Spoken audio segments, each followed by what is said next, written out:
guys, how are you? My name is Autumn, and over here on my channel we like to draw and talk a lot. So if you're into that, I think you're gonna like this video. Now, today I am doing something I've never done before, which is a sketchbook tour. Now, this is the sketchbook I've been working on my channel. It does look a little bit different. I'll get into that. It is not done. It is about 1/3 of the way done, but I've made a lot of progress and I've done a lot of art that you guys haven't seen yet. So I thought it made the most sense to show you and talk about it instead of just doing like a silent flip through update. So first off, yes, this is a sketchbook I've been working with and it does look a little bit different, and that's because I took all the stickers off. Yes, I finally broke. I couldn't handle it anymore. I wanted them gone. I love stickers and I love like cute clutter, but I don't know, something about the space I'm working in creatively, I just like it to be blank. I like all of the creative clutter to be inside, not on the outside. So I don't know, I just couldn't handle it. I tried to do the sticker thing, I couldn't do it. So I moved all the stickers that I had on the front to in here, and then I got this random mustache sticker. From like some grippers I bought. That's so like mid 2000s for me, when everyone got like the mustache tattoo on their finger to hold up to their nose. You know what I'm talking about? Or are you too young to know what I'm talking about? Yes, I did start this sketchbook in October. Right now, filming this, oh my god, I think it's November 17th. One second. It's November 17th right now. And so here I started this sketchbook on October 18th. So we are almost exactly 1 month from beginning this sketchbook. So the first spread here I did with you guys. This is the first ever page I did. This is when I swatched all of my acrylic markers. I have this page up on my channel. It's the starting a new sketchbook with me, and that is the most popular video on my channel. And thank you guys so much for all of the sweet things you had to say. Because of that good reception is exactly why I felt so encouraged to keep drawing in here. So I appreciate it so much. These first 2 pages are a lot of experimenting, and I'm really glad that I did the swatches. Here I did the swatches of acrylic markers, and then here I did the swatches of my Prismacolor color pencils. And I'm really glad I did that, because sometimes when I grab one of the markers, if I'm not totally sure what it's going to turn out looking like and I really want to know, I'll flip back to this first page here and I'll be like, oh, okay, so this yellow, for example, is basically neon, and that helps me not choose it when I don't want to.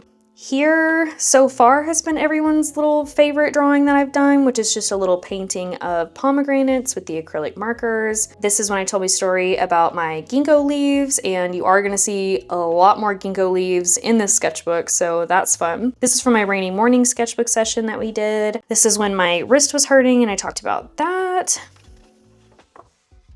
Here is the last video you guys have seen, I'm pretty sure that's the way I'm gonna upload this. This is the last video you guys have seen. This is when I was first practicing hair, and I am always practicing faces. I'm never gonna not be practicing faces. But I was feeling really confused by hair and braids in this spread specifically, and I talked a lot about drawing through insecurity and just trying things anyway, and I am so happy to report that I think I've grown a lot in this sketchbook, and I even think that this spread specifically helped teach me so many things. So I am really excited to show you that. We'll revisit this page in a bit. Now we're gonna start getting into pages that you guys have not seen.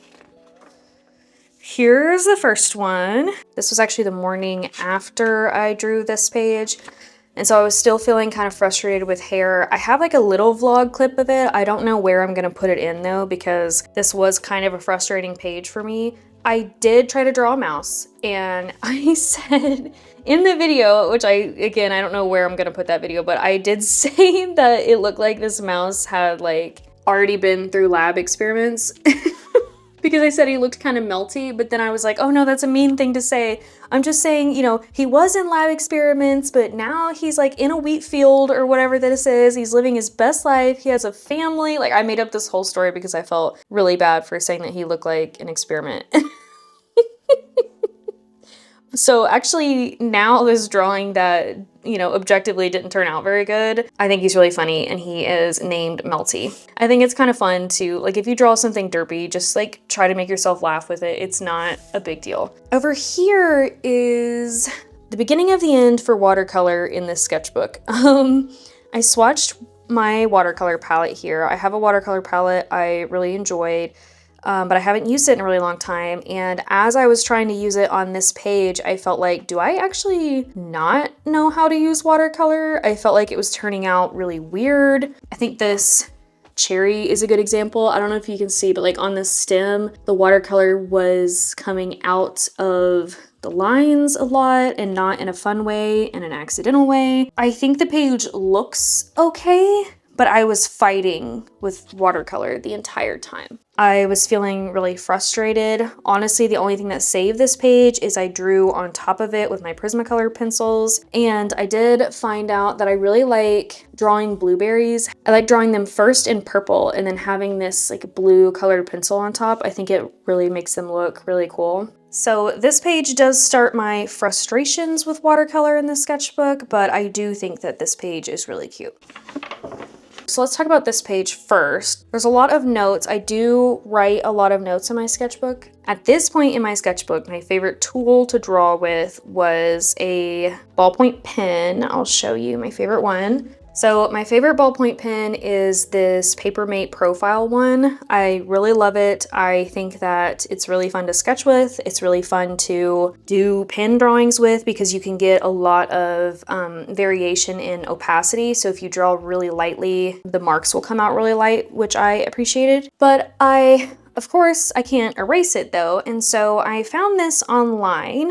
This is the Papermate Eraser Mate, which it is a ballpoint pen and it is an erasable ballpoint pen. I opened it up and I was trying to sketch with it immediately, and honestly, I'm not a huge fan. I find that it's really difficult to get darkness. So like this is saying right here, this note says hard to fill in solid. I was trying to really darken up her like eyeliner here and I can't get it like a really solid black like I like. Like I have to really work on it to get it really dark, which I find annoying. Honestly, being able to erase the pen is kind of defeating the whole purpose of drawing with a pen for me.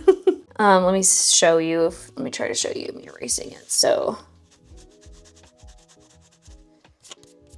that's really dark, so that did not erase very well. But this, let's see this lighter one. Okay, so that lighter scribble erased almost completely.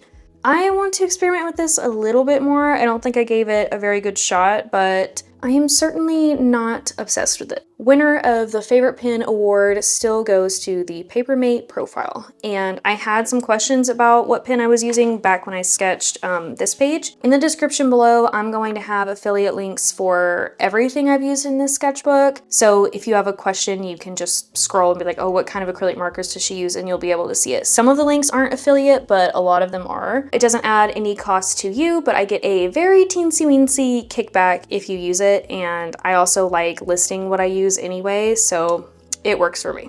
Moving on to this page, I won't go into it too much because I know this kind of conversation can be really triggering, and honestly it is for me too, but we did lose my family dog. Don't worry, she lived a beautiful, happy life. She was very old when she passed. I mean, we had her when I was 7 years old, and now I am turning 27, and she just passed last month, so she is an old gal and I love her. I didn't really know how to deal with it, but I didn't want to stuff all my feelings down about it, so I tried to draw her. This was the first part I tried to draw her, and this admittedly does not look anything like her at all. This is the second time I drew her, and I feel like this really captures what she looks like quite a bit. If you wanted to know what she looks like that. This also looks quite a bit like her, but I did the purple tones, but she was a black and white dog, but I did the purple tones instead of using black, so that does look like her too. I like this drawing too. I took pictures of her like out in the fall grass, and that was 2 years ago now, I think. And I'm not gonna read all this, but this is just like me crying and writing about her. And then that same night, I also tried to watercolor her, and this was a complete nightmare. This is when I realized that watercolor is absolutely garbage in this sketchbook, and I do not recommend this sketchbook for watercolor. I had seen that Gel Art said that watercolor worked really well on it, and I really like her watercolor, but I can't figure it out. I don't know, maybe this paper just doesn't work for how I like to use watercolor, but this looked like an absolute blotchy mess. I kind of drew her snout too long anyway, and so I was like, okay. So I just tried to have fun on top of it with colored pencils and marks, and honestly, this was like a very healing painting for me, and I think that just goes to show that even if artistically it's not up to your standards, that does not mean that it wasn't meaningful and important to be created anyway, because like after a very hard day, having this portrait of her already be messed up, and I was able to like crosshatch and play with colors and markers and pencils and just like have a play around with it, that was very healing and very therapeutic. So although this is definitely not my best painting, it has a special place in my heart. So let's see, what did I write over here? Oh yeah. I said, I'm not sure if it is me, this paper, or my paint, but watercolor acts terribly. And then I wrote, interesting and fun, but not the look I was going for. The watercolor doesn't flow. That's the best way I can describe it. I feel like when I put watercolor on the page, it kind of sticks. Maybe you can kind of tell in this blue, I was trying to do a blue wash. There's so much texture here of it just sticking, and I'm trying to move it around with water, and it's really not happening. So I'm pretty unhappy with this paper for watercolor. Moving on. This was one morning. I have been getting into this thing where I like to sketch in the mornings right after I wake up. I have hypothyroidism, which means I have a lot of fatigue, and in the mornings I always have a lot of sleep inertia, and it's very difficult for me to just like jump out of bed and start my day. Like I definitely don't do that at all. What I used to do was lay in bed and scroll my phone, but what I'm trying to get into doing is basically, you know, the concept of morning pages where you just like write a bunch of stuff in the morning. I'm doing that, but I'm letting my drawings be a flow of consciousness for me. Here I am sketching the same bird twice here to see how I do, and honestly just to play with different supplies and different textures. I, drew this little guy, I like all these. I love when birds are like chunky. When they're like really fluffy and chunky, I love that. I think they're so cute. This was the morning. I was just having fun with that, just having fun. I like to call it like just mark making, like just scribbling in and just having fun, no expectations. It's totally fine. And then I'm pretty sure I did this later that night, this page. I had this idea to try to use my acrylic markers like almost like gouache. In fact, trying to do that is why I went ahead and put a gouache kit on my Christmas list, because this was actually really fun. Acrylic markers don't have as much forgiveness as gouache does. There are some mistakes in there that I couldn't really fix, or like, for example, the clouds have a lot of texture where I think I'd rather them be smooth, and that's just not really something that you can get very easily with acrylic markers, but I have just been loving using acrylic markers. I think that they are such a fast, easy way to get so much color and to just play with color and paint, and it's just been so much fun, and this is one of those times. Doing this field of flowers here is what then inspired me to start trying to draw flowers with weird shapes. I always add a lot of detail to my flowers, but I tried to simplify them a bit, and I thought it looked really cute actually. I think it turned out cute. What do we have next? Oh yes, I think I stayed up late to do this spread. I think I was doing around 11 o'clock at night. So I started with this clownfish. I was just inspired by the acrylic marker colors that I have, and I have black, orange, and white, and I thought, what could I use that for? A clownfish. I did paint him in, but I didn't really love the way it looked. I like how the sketchiness of them adds more dimension, I feel, than the paint does. So I just drew a lot more clownfish all around. Some of them definitely do not look like clownfish. Now that I look at it, I don't think any of them do, except for that one. The rest do not. Like, doesn't this one kind of look like a tilapia? Is that the name of that fish? I don't know. Part of it is clownfish. Their biggest markers are their colors, and these don't have colors. I kind of got tired of drawing fish by this point, and I thought, what goes with fish? Cats. This is actually the first and only cat I've ever drawn, and I thought it turned out so good. Normally when I draw an animal for the first time, they look crazy, but I actually think this portrait looks really good, and it makes me want to draw more cats. After drawing this, I drew just some cat ears in the bottom because I was like, oh, that was really fun. I feel like cats have a very expressive face and anatomy without even trying. So like I love how their whiskers are so big and they're so fluffy, and the direction of their ears shows a lot about how they're feeling. And so yeah, I just had a lot of fun, and so I'd like to draw more cats. This is what I was drawing when I went to my first Christmas market. I did vlog that experience. I haven't edited it yet. I don't know when I'm gonna put it up. I wanna do it soon, but I'm trying to draw more while I'm at markets because a lot of people, because so much of my work and so many of my products are still digital, a lot of people don't understand that I'm the artist. And so when people walk by and they see me drawing, I get a lot of questions like, did you draw all this stuff? And I'm able to be like, yeah. Plus it helps pass the time, and it's a lot better than being like, hey, I drew this, you know, when people walk by. But they were playing Christmas music, and so I was feeling the vibe. So I was trying to draw holly, bows. These are a lot of cookies, and I tried to do like little crumbs next to all the cookies, which I thought turned out really cute. This page kind of starts my obsession with drawing bows. So we're gonna see a lot more bows moving forward. Okay, this page makes me laugh. There's a lot going on here. Let's take it one step at a time. Over here is just a continuation of the last page, drawing some cookies, some treats. This is like a truffle, like bitten in half. I really like drawing this bow, and I like how it's going over the two different pages. I really like this bow a lot. I think it's really cute. Up here is like I was tracking the sales I was making because I forgot my sales sheets. So I think it's kind of cool to see the sales in my sketchbook. I might keep doing that. I think it's kind of fun. And then we go over to this page.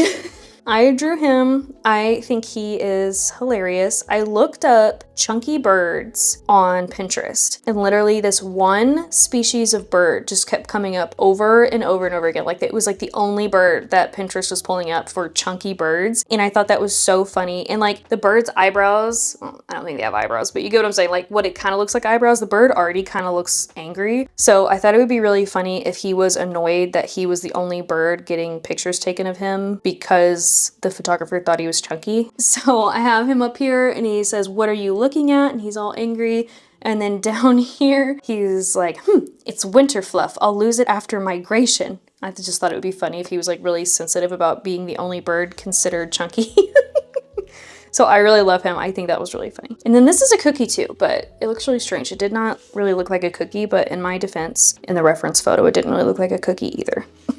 Okay, this is a breakthrough page for me. As you can tell, it's totally different than anything else I've done in the sketchbook so far. This is the beginning of a very fun process for me. So first I did this page. I did the right side first here, and I do not know what fruit this is. Forgive me, I do not know, but it was pink and purpley, and I thought it was so beautiful. And so what I decided to try was, since I didn't like watercolor, I decided to try to do the base in my Copic markers and then draw on top with colored pencil and my acrylic markers, and I love it. I love the way that looks. I love the texture, the blending I can get. I feel like I have so much more control than I have with watercolor anyway. I still want to try to figure out how to use watercolor and maybe get some more watercolor paper, because sometimes the look of not being in control is why watercolor is so beautiful. But for things like this, where I did want it to be really tight and exactly what I was looking for, I love that process. I drew that, and then I thought, oh, okay, so I was going to make bookmarks for my markets. I did make a few. After this success, I decided to use this process on the bookmarks. So right here, I traced like the sleeve that the bookmarks are going to go in. Let me see if I have one. There's these little laminated sleeves the bookmarks go in, and there's tassels that get put on top. So I traced it because I wanted to try this process again in smaller places to make sure that I liked it. I really like how these cranberries turned out. I think those were really pretty and really cute. This bow one I thought was just a little bit too simplistic. And the acorns, I don't know what's up with acorns, but I cannot draw them. Like, I know that you'll look at that and you'll be like, that's an acorn, but I think acorns are so cute, but when I draw them, they don't look cute to me. They look weird. So I am gonna keep working on that. But I do like the gradient in the leaves. I thought those were cool. But acorns, kind of my arch nemesis when it comes to drawing, because I'm like, I want to draw you. Acorns are so cute. And why do I think they're cute?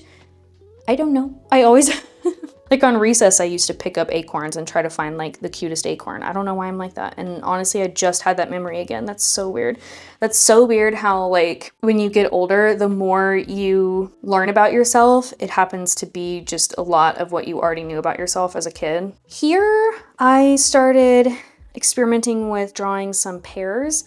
This is the first one I drew, and then I thought, I don't really like how they don't overlap. Like I felt like they were looking kind of stiff because they had too much space in between them. And so I started to overlap them here, but then I didn't like the composition. They have a lot of space up top and then they start getting crowded near the bottom. And then over here, I tried again and I tried to like cut a pear in half right here, but I did not like the way that looked at all. But I did really like how the little sparkles looked. All of this is drawn with Prismacolors. I figured out in this book, I think on this page, that I love sketching in Prismacolors. So that's why you see me doing it moving forward, and you're gonna keep seeing me doing it.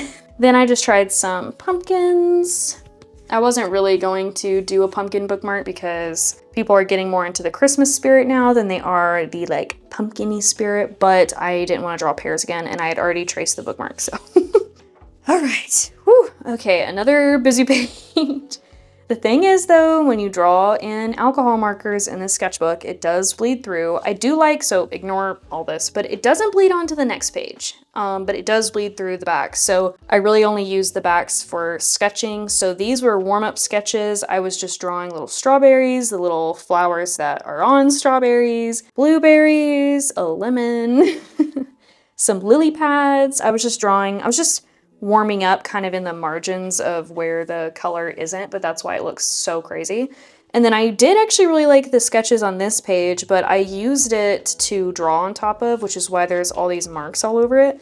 And I'll show you that in a second. But I was thinking about like, okay, do I want to do a pear bookmark, strawberries, lily pads? I was coming up with ideas. I do have some that I've been putting in here that aren't laminated and don't have their tassel yet. So the first one here is my favorite. I did lily pads. I tried to do like Monet inspired with the pinks and purples, and I absolutely love how this one turned out. So I'm excited to make that into a bookmark and finished. But you can see it bleeds, but that's okay because on the back I put a complimentary colored piece of paper. So then my bow obsession continues. I think these two turned out pretty cute. I like how they kind of go together. But then we have this guy. He's not my favorite. I don't think he turned out great. I try to do like a little set of like the pink friend, the blue friend, and like the goth friend, but I don't like do goth very well and it's very obvious.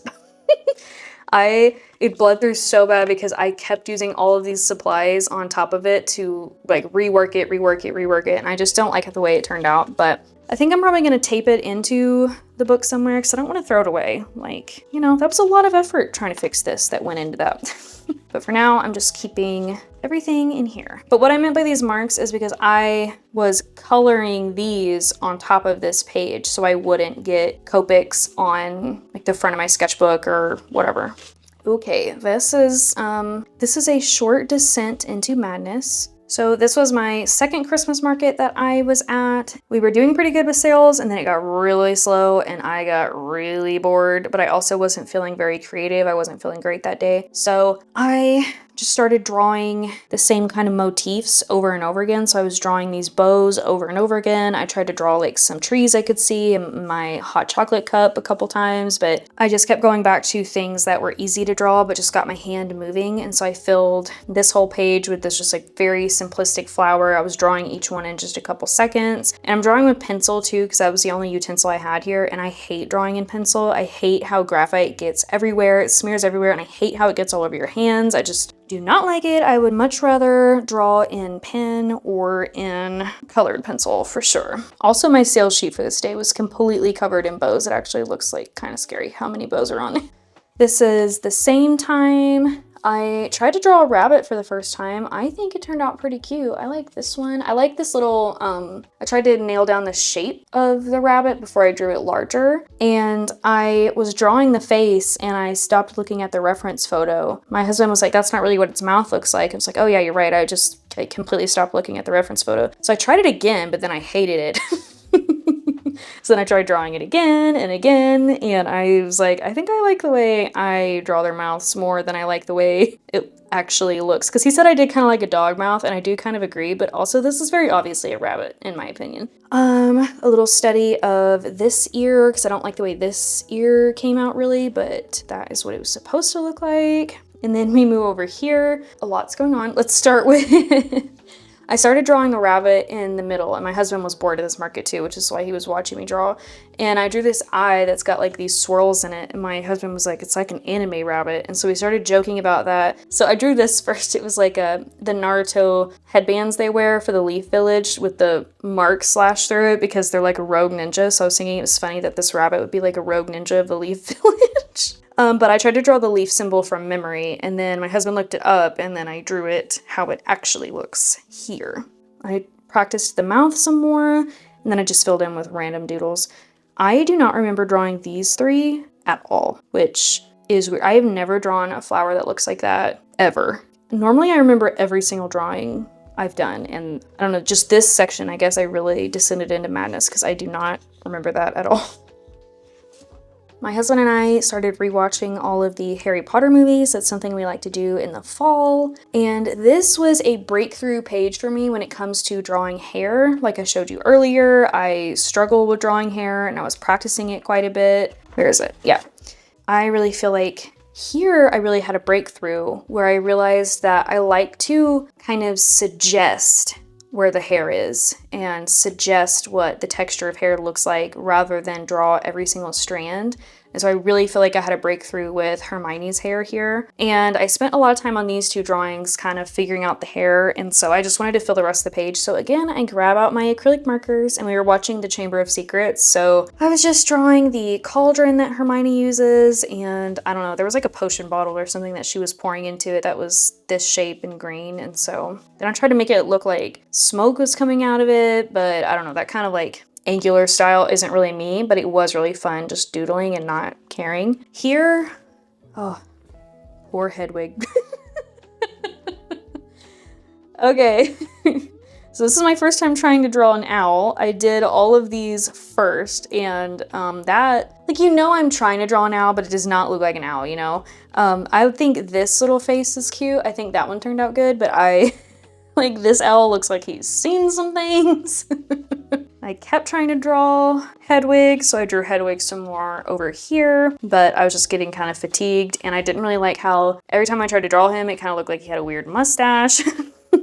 But that was the end of the night for this drawing session. The next morning, I first drew Hagrid's hut up here. Like I said, these are like the morning pages I try to draw now. So I first drew Hagrid's hut from the third movie, The Prisoner of Azkaban. I really love the big pumpkins they put near his hut. I think everyone does. So then I drew the big pile of pumpkins that the kids hide behind. And there is a lot of crows in that scene. So I drew a crow on top. I really like the composition of this page. I think that it turned out really cool. I like how Hagrid's hut is not painted, it's not finished at all. And then over here I have the sketch with Copics, and this is more finished. I don't know, I think it's cool that the foreground is finished, but the background isn't. But of course, since this is Copic, it's going to bleed, and it did.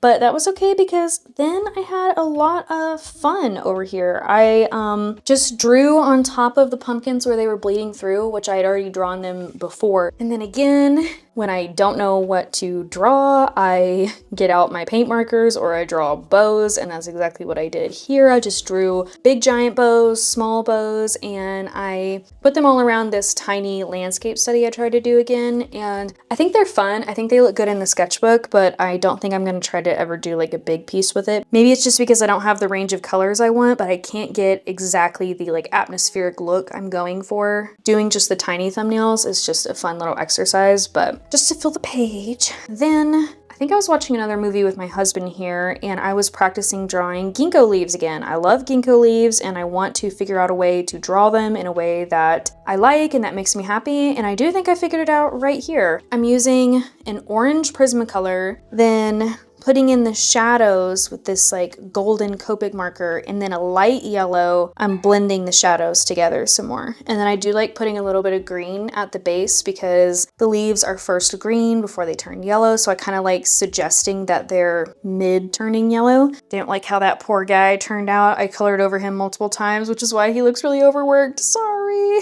I think it's really fun to see how these ginkgo leaves look versus how my first shot of ginkgo leaves looked, and it's only in 1 month. I feel like that's a lot of progress in only 1 month, so I'm really, really happy. I like how these are much softer look, and I really like drawing this kind of shape now. And you're gonna see that I keep drawing it. I was still watching the movie with my husband, so I try not to draw anything that takes a lot of brain power while I'm watching the movie because I just like my hands moving and doing something. First, I sketched this bird, and then I sketched this other bird, and then I sketched one here, and it turned out terrible, so I painted over it. And I love how this hummingbird turned out. I think that's so fun. From now on, if there's a sketch I don't like, I'm just gonna paint right over it. And then I didn't feel so much pressure to make the hummingbird perfect because I'm like, I'll just paint over it and try again. So I loved painting the hummingbird in the acrylic markers. I just think it's such a fun tool. These like ginkgo leaf silhouettes, they are all in acrylic. I kind of put them going this way. And from there is when I started drawing all of these Prismacolor sketches. I drew this little chunky bird, and then I drew this flower over and over again. I was trying to nail the shape, but then once I felt like I kind of understood the shape, then I just kept drawing it, just kind of like mindlessly drawing it. And this is also the first time that I've outlined a sketch to make sure it stands out, and I really like how that looked. Like, I feel like, doesn't he look so smug? I love him. He looks so like, yeah, I know. Yeah, we are almost at the end here. Yes, this is what I did this morning. This was today's morning pages, and I am so excited about this, and that is why I wanted to film this sketchbook tour and why I'm going to film a draw with me after this is because I'm like, yes, I understand hair. Not perfectly, of course, but I also figured out how to draw braids. I think those look so cute. So let me show you. So this hair, both of these are like anime wigs, and ignore that braid. We'll get to that. This hair specifically is the same hair that I drew back here. So this girl, this is the same reference photo as here.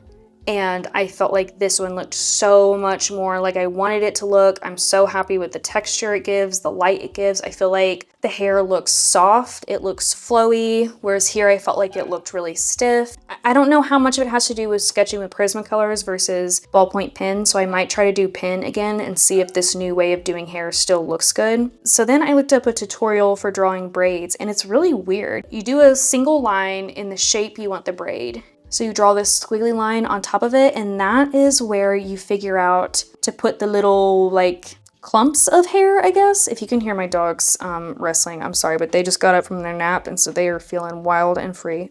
So first I did it straight. So I drew this girl and I liked the rest of her hair, but the braid is a nightmare and I got confused and lost in it. So then I tried it again and I loved how it turned out. But then I was like, okay, well, does it work if you bend the braid? And so I bent it here and it kind of bends the like clumps of hair out of whack, but real hair does too. Like if I braid my hair and then I bend it, it's going to kind of mess up the joint where it's bent. So I really like the way it looks a lot. And then I tried that method again, but I made the squiggly line much bigger. That way the braid itself would be much bigger, and it worked again. And I love just a month later being able to see the progress I'm making. I think that is so amazing and something I didn't get with digital art as much. Like this gives me the freedom and space to try something, try to learn something that I want to get better at, and then being able to see a month later that I do actually improve so much is so reassuring, and it makes me feel like I want to keep studying and keep drawing and keep putting stuff in my sketchbook, and that is exactly what I'm going to do right after this. So